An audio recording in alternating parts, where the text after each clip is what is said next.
son. Acabamos de leer los versos del 2 al 4. ¿Por qué? Porque las tinieblas, cuando Jesús nace, las tinieblas se estremecieron. ¿Por qué? Porque todo lo que tiene que ver con el nacimiento de Jesús tiene que ver con el cumplimiento profético de Génesis capítulo 3, verso 15, donde Dios mismo, que en ese momento Dios Padre, Hijo y Espíritu Santo, que habían creado al ser humano perfecto, Él les profetizó que vendría uno, que nacería uno, dice la palabra, que destronaría, que le aplastaría la cabeza a la serpiente. La serpiente, en Génesis capítulo 3, verso 14, habla de la serpiente que fue la que se prestó, la que el enemigo tomó para poder conversar con la mujer. Y vino esa palabra profética que Dios dio directamente, que del vientre de una mujer nacería el que le aplastaría la cabeza al diablo. Quiero que comprenda en esta tarde, si todo se le olvida, que nosotros pertenecemos o a la luz o a las tinieblas. La Biblia es muy clara: o el Señor es el que está sentado en el trono de tu corazón, o es el enemigo, uno de los dos. Cuando Cristo aparece en su vida y usted lo recibe, la palabra de Dios dice que usted pasa de las tinieblas a la luz. Por eso, una vez que alguien pasó a la luz, el enemigo hará lo que sea para que usted vuelva de nuevo a estar en las tinieblas. Si lo hizo con Eva, ¿usted cree que lo hará o tratará de hacerlo con nosotros, sí o no? Es decir, usted tiene que estar como listo, siempre preparado, entendiendo, comprendiendo. Así como cuando usted está listo en un trabajo, usted dice, bueno, ahora hay que ponerle un tornillo a esto, o qué sé yo, depende de donde usted trabaja, o hay que coserle la costura a que ya le hice una cirugía, ni modo que lo deje abierto porque estaba descuidado. No, hay que estar listo. Igual, usted y yo tenemos que entender que aunque pasamos a otro reino ahora, a la luz, porque ya lo vamos a explicar, eso no quiere decir que el enemigo va a venir cada vez que pueda a usar, así como usó a la serpiente, lo que sea, con tal de separarte de la luz que resplandeció cuando Cristo nació en esta tierra, y que resplandeció perfectamente en aquella noche, cuando dice la palabra de Dios que en medio de las tinieblas luz resplandeció, y ya vamos a estar viéndolo en esta parte. Dice el verso 13 y 16 del mismo Mateo, quiero que lo lea ahí si usted lo tiene conmigo. Después que partieron ellos, he aquí que un ángel del Señor apareció en sueños a José y dijo, levántate, toma al niño y a su madre y huye a Egipto, y allá dice, permanece hasta que yo te diga, porque acontecerá que Herodes buscará al niño para matarlo. Miren lo que dice el verso 16. Herodes entonces, cuando vio que se vio burlado por los magos, se enojó mucho y mandó a matar a todos los niños menores de 2 años que había en Belén y en todos sus alrededores, conforme al tiempo que habían inquirido sobre los magos. Hermano, amigo, escucha, porque no es una historia, ni quiero que usted lo vea como una lectura más. El infierno se estremeció cuando Cristo nació. Las tinieblas se estremecieron, los principados, los potestades que estaban operando en ese momento por medio de un rey malvado llamado Herodes, de los peores, hijo de uno que era peor que él, de los peores. Así es. Usted y yo en algún momento estábamos bajo el reinado de quién sabe cuántos demonios, pero Cristo vino a su vida. Para ti que tienes a Jesús, para ti que no lo tienes, eso es lo que la Biblia es muy clara. Dios hizo una creación perfecta. ¿Puedes pasarme la siguiente? La creación que Dios hizo, como dice allí claramente, fue perfecta. Génesis 1:26 dice que Dios dijo, hagamos al hombre a nuestra imagen. Dios no hace nada mal hecho. Dios lo que hizo fue perfecto. Cuando te hizo a ti y a mí, que estábamos en Adán y en Eva, somos descendientes de allí. Dios no hace cosas malas. Dios lo que hace es perfecto. Así también quiero que por favor te ubiques, te acomodes en el tiempo. Cuando Dios estaba viéndote a ti allí en esa creación perfecta, Él te estaba creando perfecto. Que se fuera a torcer el plan perfecto de Dios es otra historia, pero Dios jamás pensó en hacerte algo de ti que no sirviera. Recuerda, jamás Dios tuvo el propósito de hacer algo que no le gustara a Él, y a Él lo que le gusta eres tú, y lo vamos a ver porque ese fue el plan que Él cumplió. Su creación fue perfecta, pero en Génesis 3:15 dice la palabra de Dios, usted lee el verso 1 al 14, allí fue donde todas las cosas se vinieron como en un dominó, le llamamos, que usted pone uno, veo que son unos edificios perfectos, tocan solamente uno y todo aquello que hacen estas personas del Oriente y de otras partes del mundo, que yo digo, Dios mío, qué cosa más perfecta, pero una sola pieza hace que se derrumbe absolutamente todo el edificio. ¿Lo han visto algún día? O por lo menos han pagado algunos de esos palitos que uno se lleva y se acuesta a todos. Exactamente, eso fue lo que pasó. Sin embargo, allí en Génesis 3:15, como dice allí, también estaba la respuesta. Y mire qué pasó en el verso 21 y 24, porque si no, el nacimiento de Jesús yo no lo entiendo, y yo quiero que tú lo entiendas. ¿Por qué es tan importante que Jesús naciera? ¿Por qué es tan importante que Jesús naciera y qué tiene que ver Jesús en esta historia? El verso, déjenme que no he llegado yo todavía, verso 21 al 24 dice la palabra, después que se dio la profecía, y pondré enemistad entre ti y la mujer, verso 15, y entre tu simiente y la simiente suya, esta te herirá en la cabeza, pero tú le herirás en el calcañar. Estaba hablando de la muerte de Jesús. Jesús sería herido y muerto, pero eso sería para aplastarle la cabeza. Pero una vez que el hombre y la mujer pecan, mire lo que dice el Señor en el verso 21, esto fue lo que hizo Dios. Y eso es lo que usted necesita recordar, porque a veces nos quedamos en el 15 y se nos olvida que el 21 dice, y Jehová Dios hizo al hombre, le hizo al hombre y a su mujer túnicas de pieles y los vistió. El hombre pecó, pero ¿quién fue el que los vistió? El hombre pecó, el pecado trajo vergüenza, porque dice la palabra, y se vieron desnudos y tuvieron vergüenza y se cubrieron.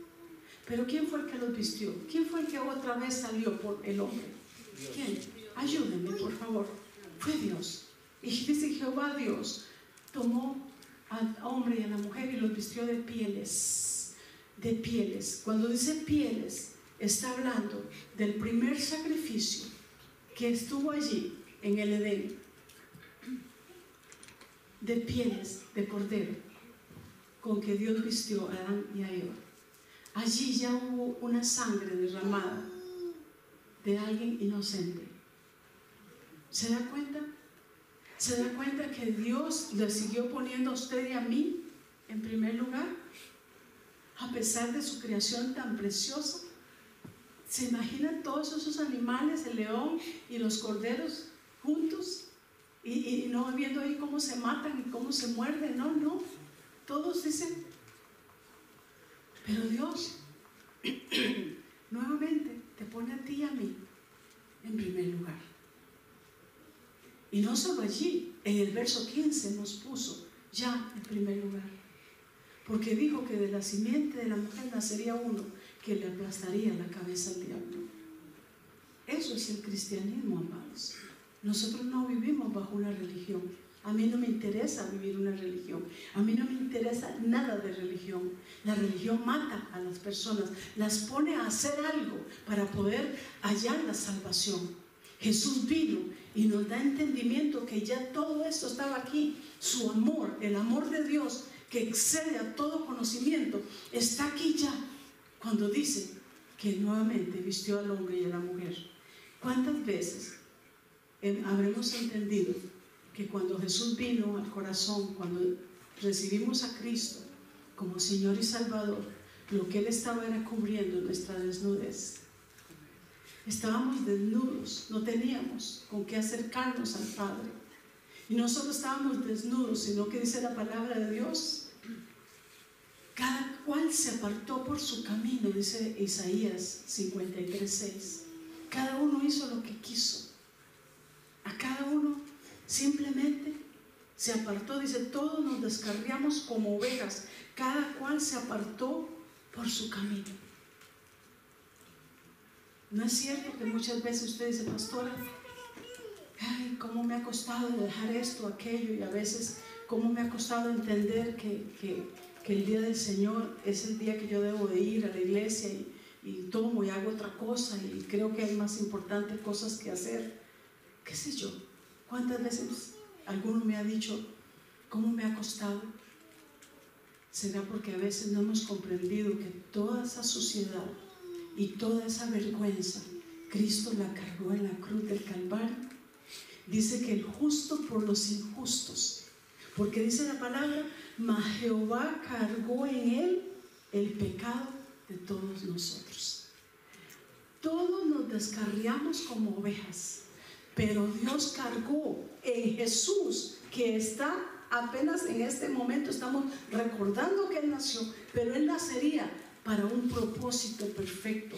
Él mismo, dice Hebreos, que le dijo al Padre, Padre, aquí estoy, voy a ir a hacer tu voluntad.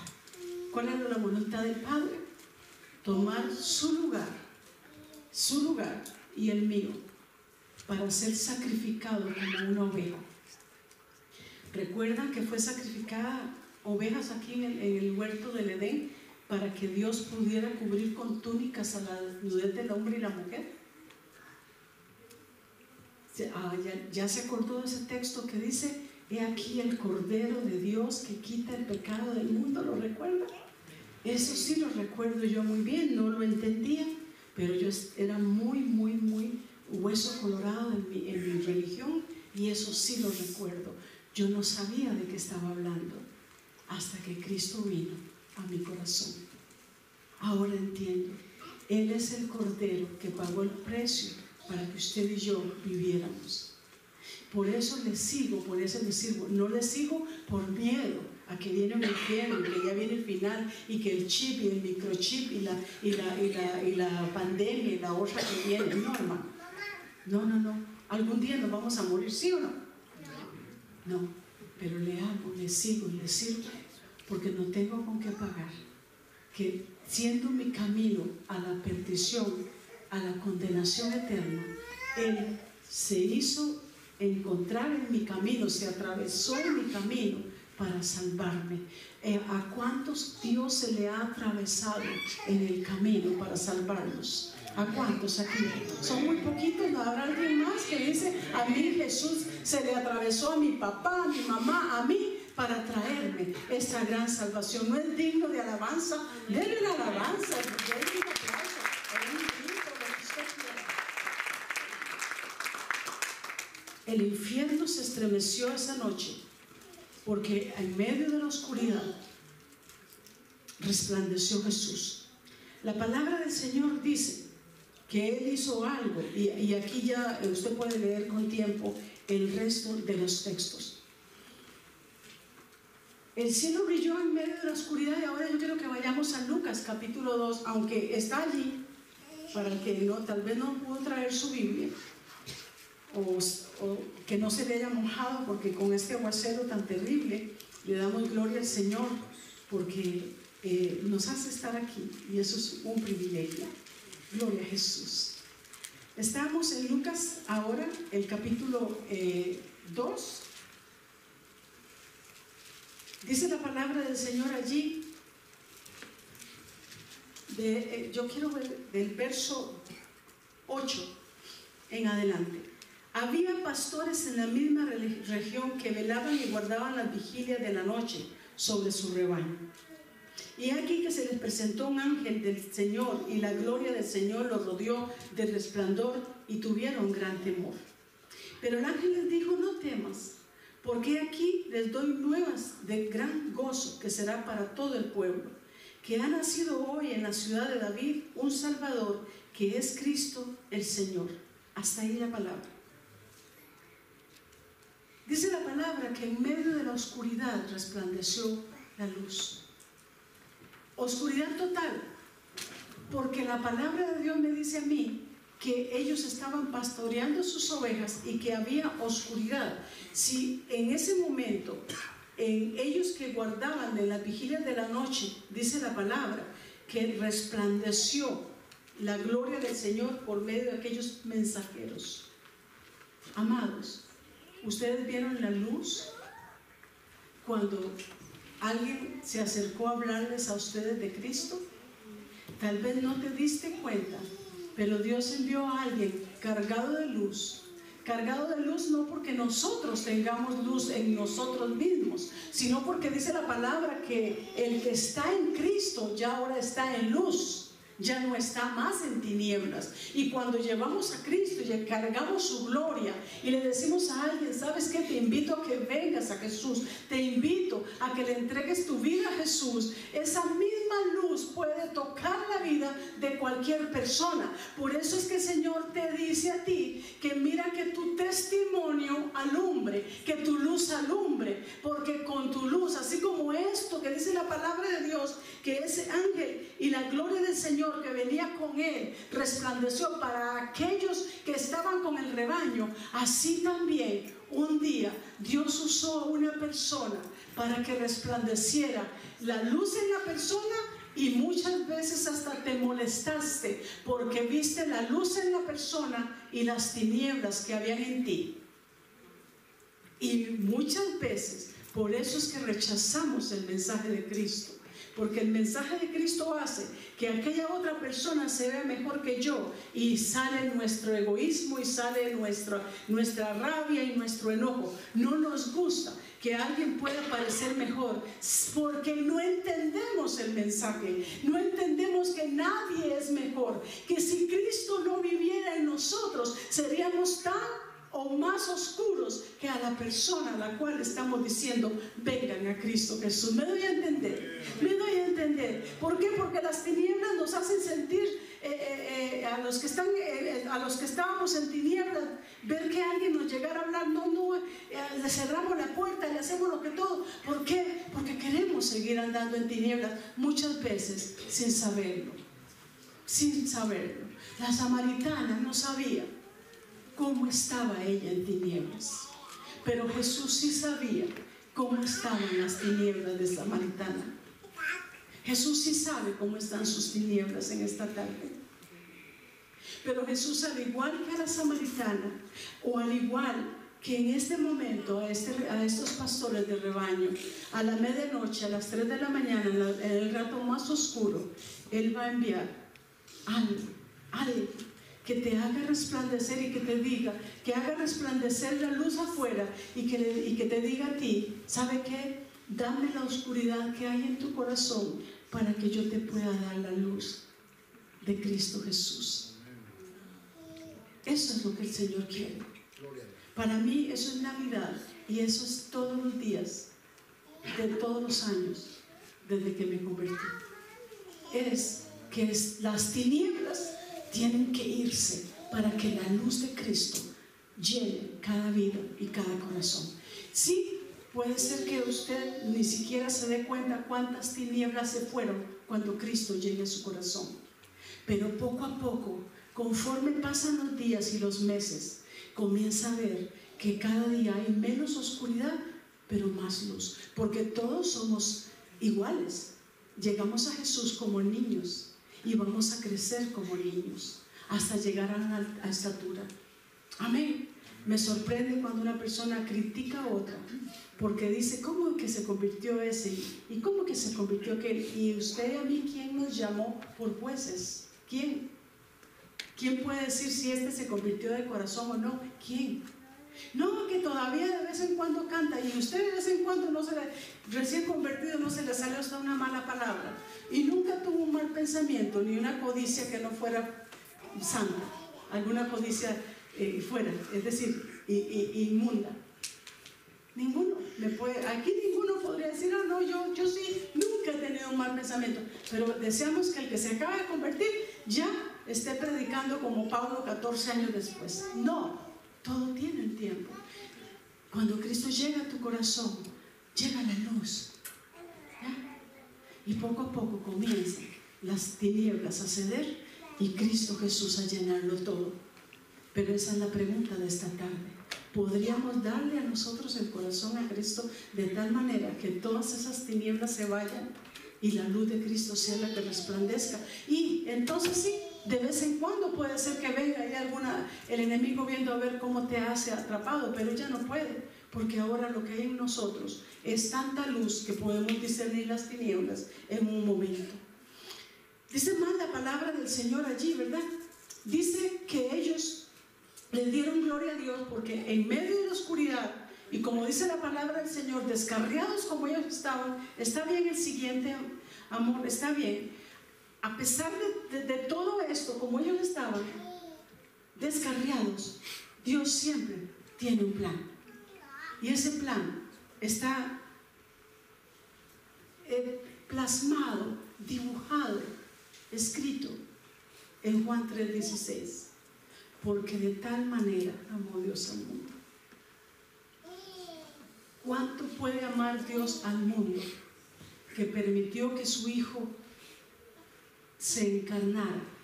Recuerden, no es reencarnación porque no existe reencarnación. No. Existen demonios que se meten en un cuerpo y en otro y en otro, y luego las personas actúan igual que la otra persona que murió hace 50 o 100 o 200 o 500 años. Eso sí, porque eso es posesión de demonios. Los mismos demonios que habitaron en aquel ser perverso Herodes, perfectamente vinieron a vivir 500 o 600 años después en otro rey igual. Y dice, es que es la reencarnación. No, ninguna reencarnación, son los mismos espíritus inmundos. El único que se encarnó, que vino del cielo, fue Jesús. Y se le llamará a su nombre admirable, consejero, Dios fuerte, Padre eterno, príncipe de paz. Isaías 9:6. Ese es Jesús. Él dice, siéntate hasta que ponga al pueblo por estrado de tus pies. ¿A quién le dijo? Dios le dijo a su Hijo, siéntate hasta que yo ponga a todos tus enemigos por estrado de tus pies. Dios mismo, Dios Padre, va a poner a todos los enemigos bajo el estrado de los pies de su Hijo Jesús, porque Él fue el que voluntariamente dijo, Padre, yo voy a ir. Dejó su trono de gloria, dejó todo lo que es el tercer cielo, que dice la palabra que son cosas que ojo no vio, ni oído oyó, ni han subido al corazón de hombre, lo que Dios tiene para los que le aman, porque es eso. Pablo lo vio un poquito. Jesús lo dejó por amor a usted, por amor a mí. Dice la palabra del Señor que nos amó de tal manera que envió a su Hijo para que ¿qué? Para que todo aquel que en Él crea. Y cuando habla de creer, está hablando de una fe, una certeza, una seguridad de que una vez que creyó en Jesús, como está viendo lo que Jesús hizo por él, esta persona, cualquiera de nosotros dice, no, eso que él hizo por mí, yo lo quiero recibir. Y entonces, porque si algo tiene perfecta la creación de Dios, es que te hizo a ti y a mí personas que podemos tomar nuestras propias decisiones. Dice que nos dio libre albedrío. Eso dice la palabra de Dios. Yo puedo decidir si sigo o no sigo a Cristo. Y seguir a Cristo no es seguirlo ahí para ir a una iglesia, amado. Seguir a Cristo es tener a Cristo en el corazón. Dice a todos los que le recibieron, a los que creyeron en Él, les dio potestad de ser llamados hijos de Dios. A los que le recibieron porque creyeron que Él es el Salvador. Mi pregunta es, ¿usted sabe, entiende y cree que Jesús es el único Salvador? Que no hay otra persona que pueda a venir a ver cómo me lleva el Padre. No, es que yo voy a ir por este camino porque me da vergüenza ir por el otro camino. No, Dios no hizo dos caminos. Dice que Él hizo solo un camino, y ese camino se llama Jesús. Él es el camino, es la verdad y es la vida, y nadie va a ir al Padre si no es por Jesús. Nadie. Cuando yo entiendo eso, le creo al Señor y le digo: ven y vive a mi corazón. Ven, aquí te entrego mi corazón voluntariamente. Así como voluntariamente Adán y Eva tomaron del fruto de que Dios le había dicho no lo haga, porque desde ahí Dios les dio libre albedrío. La prueba iba a ser solamente un árbol que no debían de comerlo. Se acabó. Hoy, ¿qué es lo que Dios puede decirte a ti? Solo es una cosa la que quiero. No es el fruto de un árbol, no es el fruto de una planta. Quiero tu corazón. ¿Me voy a entender? Solo una cosa. ¿Por qué? Porque Él no quiere nada a la fuerza. Quiere mi corazón. ¿Para qué? Para que pueda habitar en Él. Para que pueda tomar sus propias decisiones. Por eso nos da libertad. Ahora, en esta tarde, ¿cómo podríamos usar esa libertad?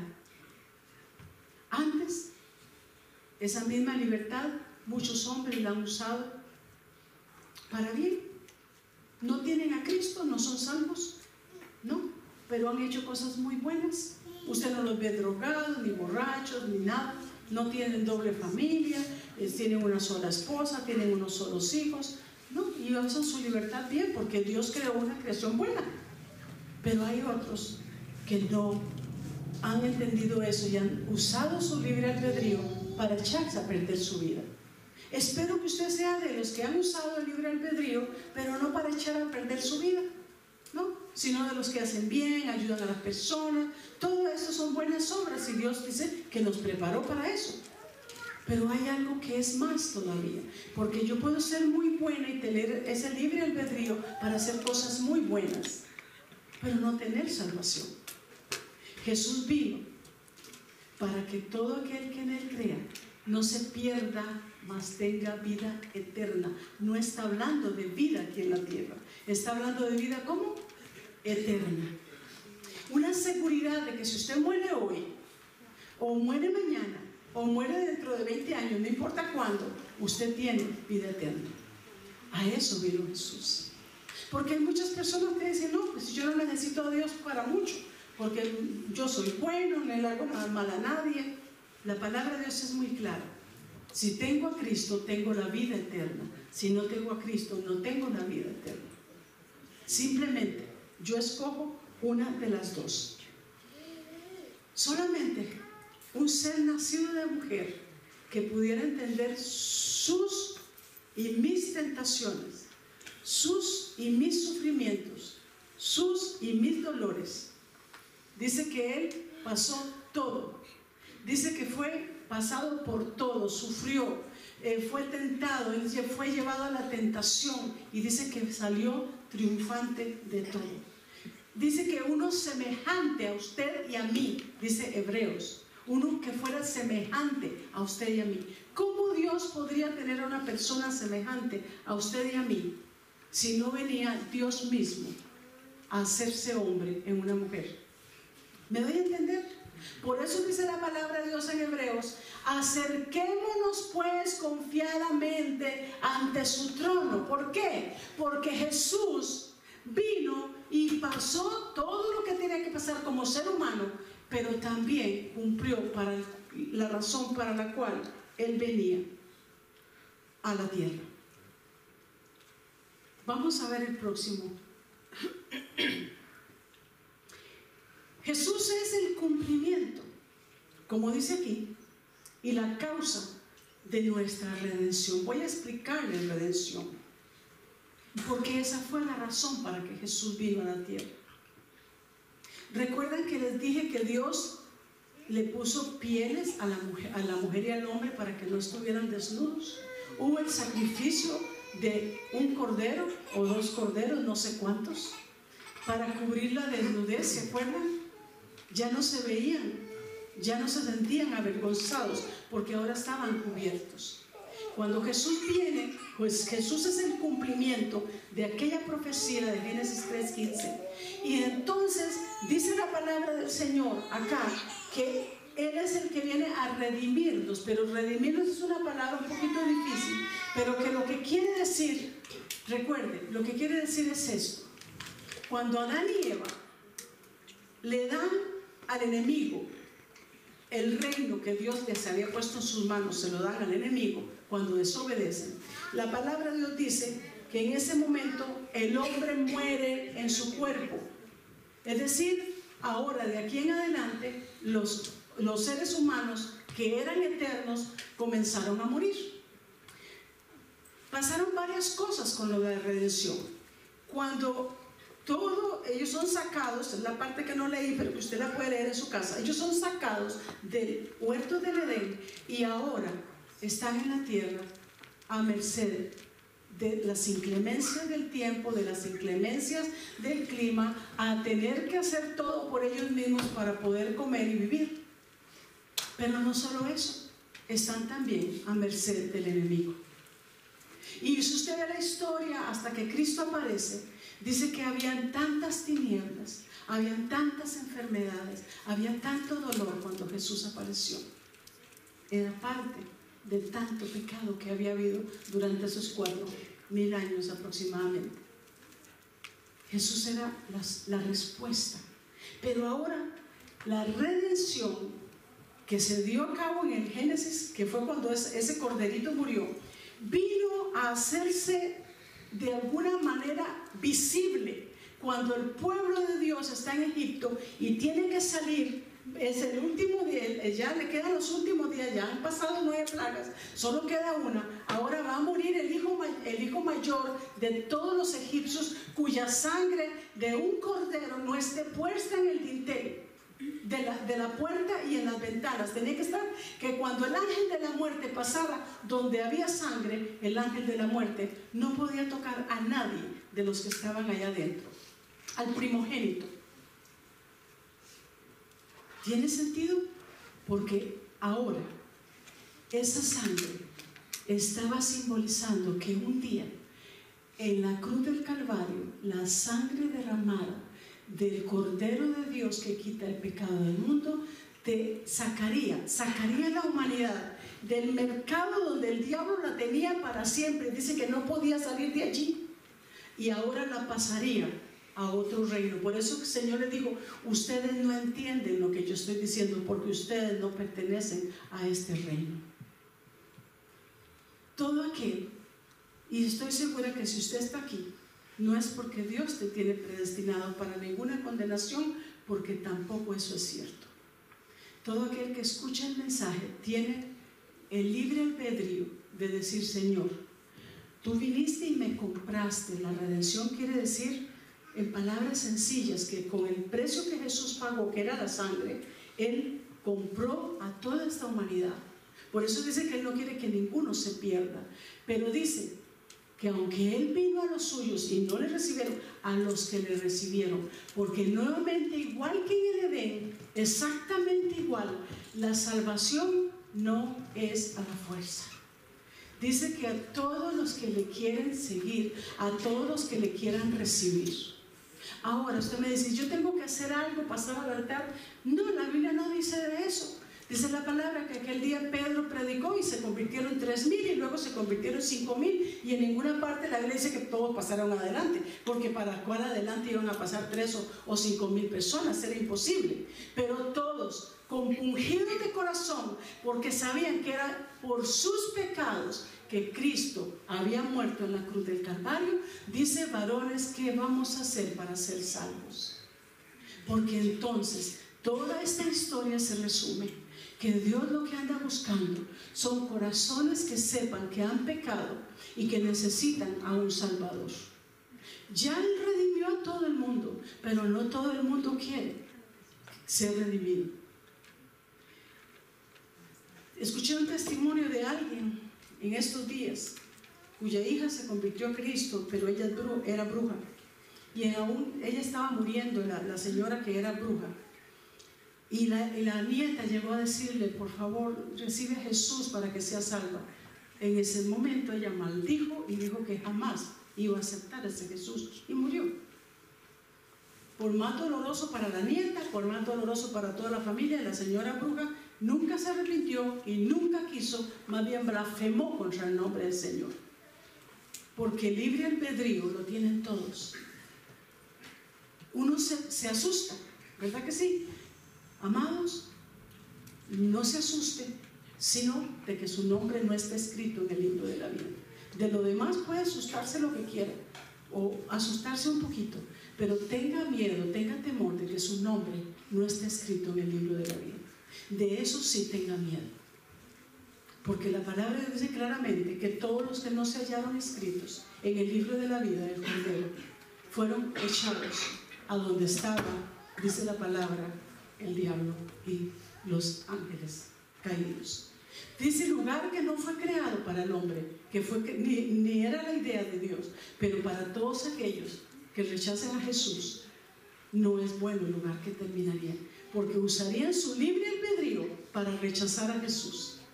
Y Jesús vino a esta tierra como niño, creció como hombre y murió sin pecado, solamente para comprarnos a usted y a mí de las garras del diablo, sacarnos y ponernos en lugares celestiales, como dice la palabra de Dios.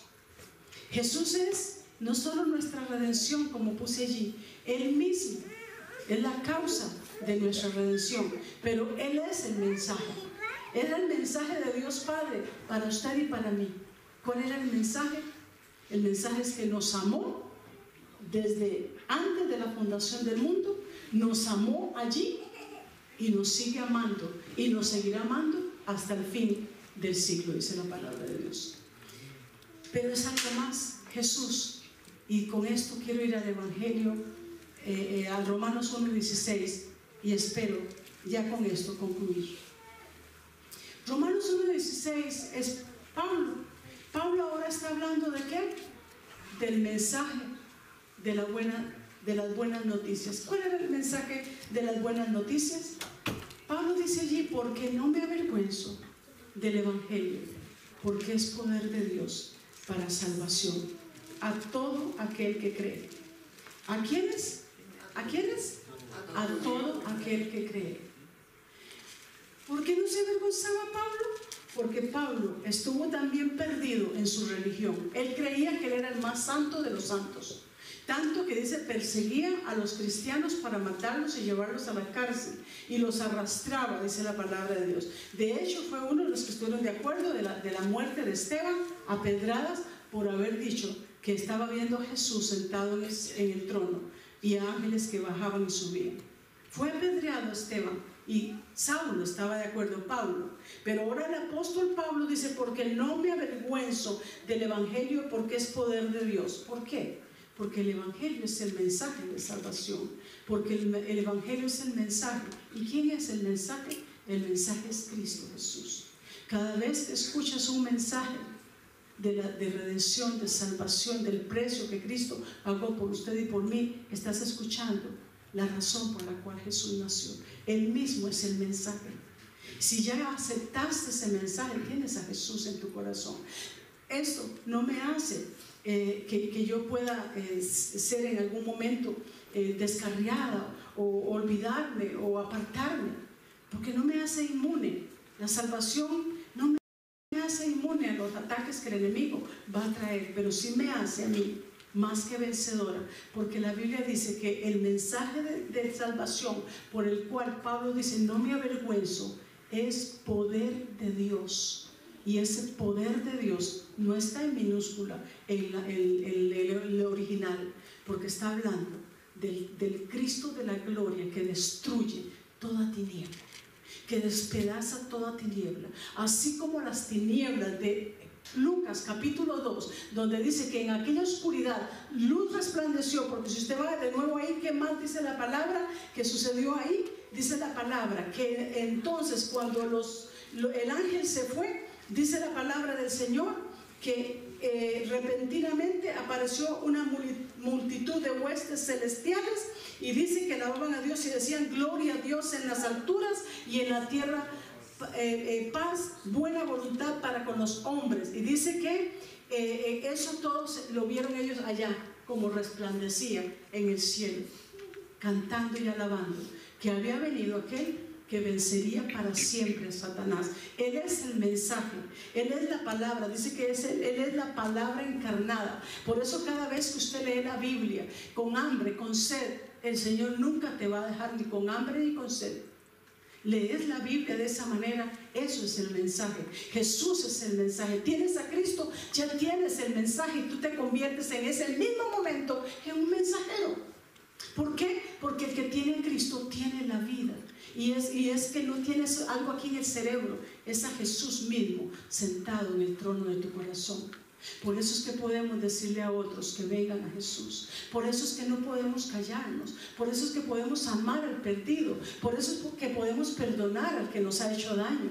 Por eso es, amados, porque es tan grande y poderoso el mensajero que está dentro de nuestro corazón, el evangelio mismo, la vida misma, Cristo mismo viviendo en nuestro corazón, que llega un momento que se hace tan pequeño lo que nos hicieron, porque es tan grande lo que está viviendo dentro de nosotros. ¿Con cuántos me están dando a entender? Es tan grande lo que usted tiene ahí adentro, que ese corazón es tanta la presencia de ese mismo Cristo de la gloria habitando en ti por medio del Espíritu Santo, que comienza a hacerse pequeño todo lo que pasa de dolor alrededor nuestro. Por eso comenzamos a darle menos importancia a la crítica. Le damos cada día menos importancia a que dijo, a que habló, a que oyó, a que tengo, a que no tengo. No tengo problema, porque tengo lo más importante. Tengo la razón de por qué aquella noche resplandeció la luz en medio de las tinieblas. De que por qué aquella noche Herodes tembló, sabiendo que sí, él sabía que vendría un Salvador. Él sabía, por eso dice, se turbó. Turbarse es cuando usted ha visto que uno dice, quedó así como que no sabe ni para dónde va. Le han dado una noticia así de pronto y de pronto usted no sabe cómo piensa, su cerebro se congela, no sabe qué está pasando. Eso pasó con Herodes, porque sabía que había nacido el que le podía destronar. Él creía que venía a destronarlo de una vez. Lo que no sabía era que venía a destronar para siempre al diablo. Por eso la palabra de Dios dice que ahora la iglesia, que es usted y yo, aquellos que tenemos a Jesús, tenemos al enemigo bajo la planta de nuestros pies. ¿Dónde está el enemigo? ¿Dónde está? ¿Está sobre ti? No, está bajo la planta de tus pies. Iglesia, el mensaje de Cristo es victoria. El mensaje de Cristo es luz. El mensaje de Cristo es que ya no andamos más en la oscuridad. El mensaje de Cristo es de que tú como iglesia podamos decir que no importa cuántas sean las olas que vengan contra tu barca y la golpeen, Jesús es el que va dirigiendo tu barca. Jesús es el que va cuidándote en medio de las más grandes tormentas. Y lo sabemos. ¿Cuántos han pasado esas tormentas? ¿Cuántos?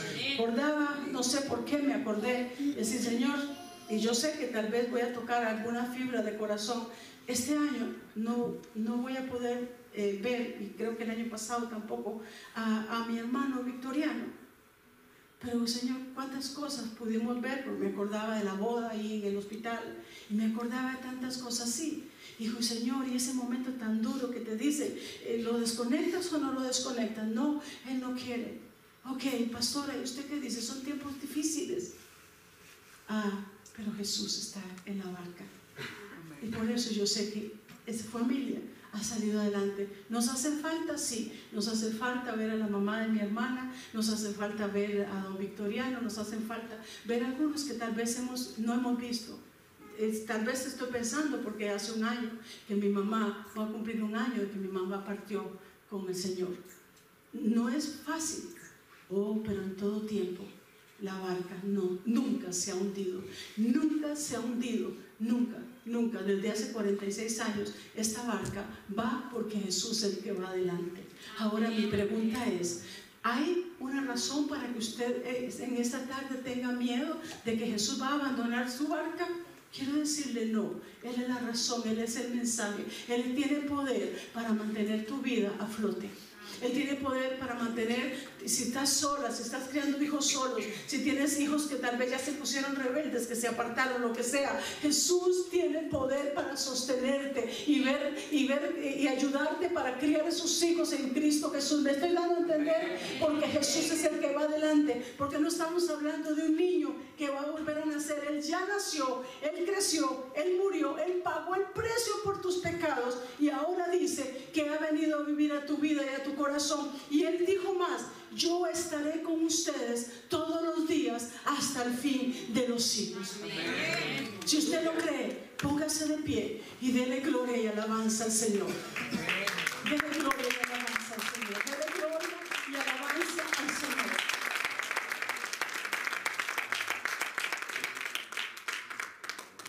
Jesús no vino para que usted y yo vivamos en derrota. Jesús no vino. Y usted vio que podía haber habido tristeza en la tierra. ¿Se imagina el padre? En ese momento estaba enviando a su hijo, no lo vería más.